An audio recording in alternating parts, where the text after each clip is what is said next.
안녕하십니까? 인생의 복잡한 문제들을 말씀으로 단칼에 해결해주는 김종근 목사의 쾌도 남마입니다.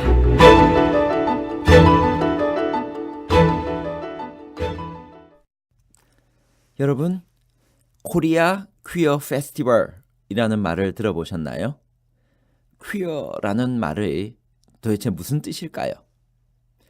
퀴어라는 용어는 포괄적인 용어로서 동성애자와 양성애자, 성전환자 등을 포함한 성적 소수자 전체를 포함하고 있습니다. 이 단어는 동성애자들을 지칭하는 말로 사용되고 있습니다. 여러분, 차별금지법이라는 말을 들어보셨나요? 어떤 분들은 차별금지법을 반대한다고 서명을 해달라고 요청받으신 적도 있으시죠? 도대체 동성애가 무슨 문제이길래 이렇게 세상이 난리일까요? 미국에서는 동성끼리의 결혼도 허락되어서 공공연하게 동성끼리 결혼하는 일이 일어나고 있습니다. 도덕적으로, 윤리적으로 성 정체성을 거의 잃어가는 이 마지막 시대를 살아가는 우리들은 과연 어떤 태도를 취하고 살아야만 할까요?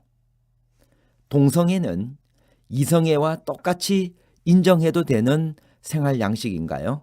아니면 동성애는 인정할 수 없는 뒤틀린 생활 양식인가요? 동성애와 이성애에 관한 복잡한 문제를 하나님 말씀의 가르침으로 명쾌하게 해결해 드리겠습니다.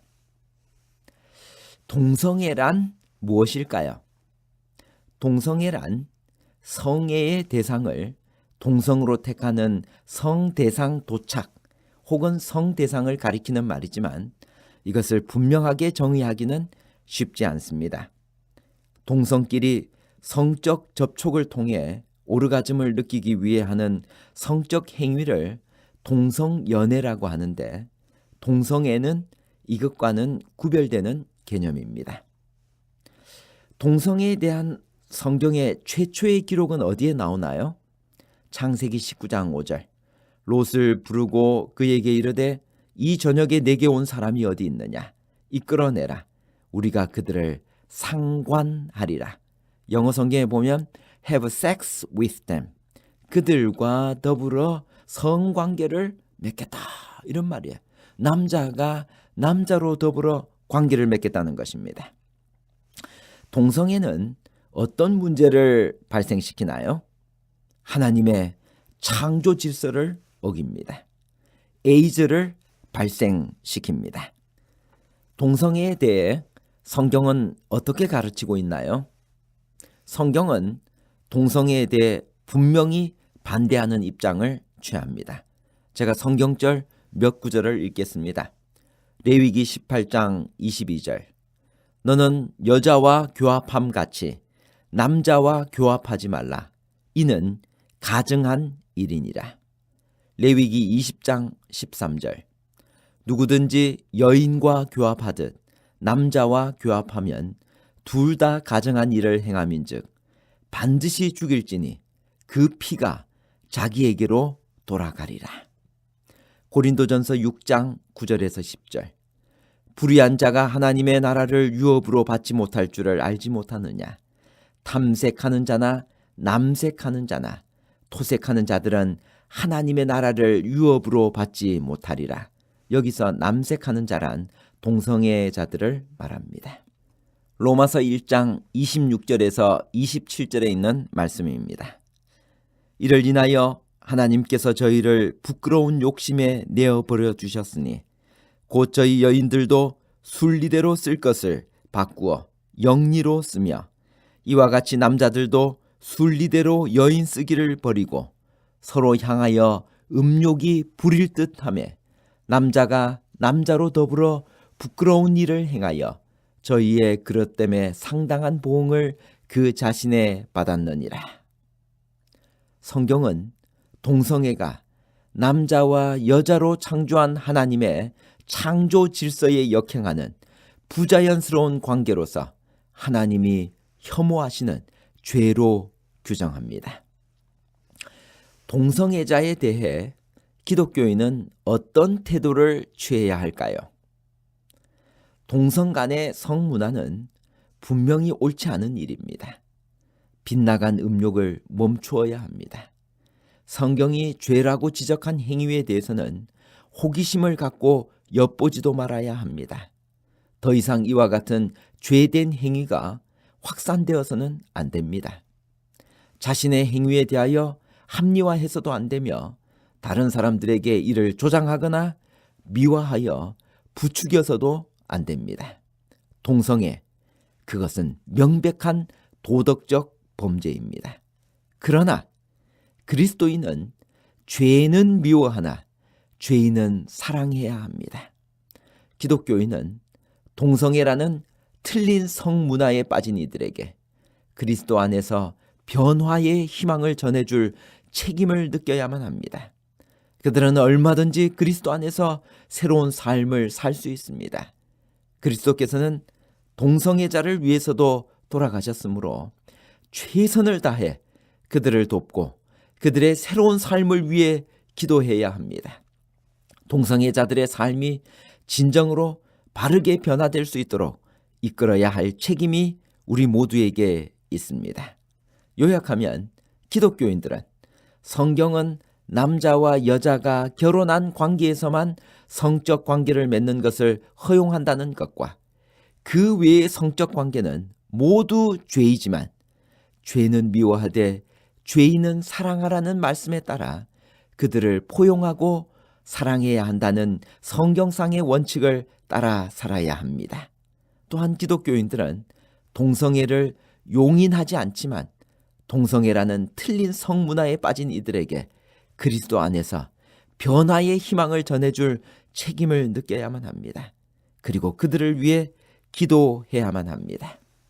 교회는 동성연애자들을 하나님의 구원의 사역이라는 관점에서 접근해야 하며 동성연애자들이 교회를 통해서 자신의 성적 정체성에 대해서 고민하도록 돕고 구체적으로 변화되도록 돕는 선교가 필요할 것이라고 볼 수 있습니다.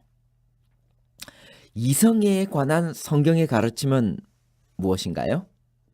하나님은 창세기 1장 27절에 자기 형상 곧 하나님의 형상대로 사람을 창조하시되 남자와 여자를 창조하셨다라고 기록합니다. 그리고 창세기 2장 24절에 보면 남자가 부모를 떠나 그의 아내와 합하여 둘이 한 몸을 이룰지로다라고 말씀하셨습니다. 남녀 간의 성적인 관계는 거룩한 부부 관계에서만 이루어져야 합니다.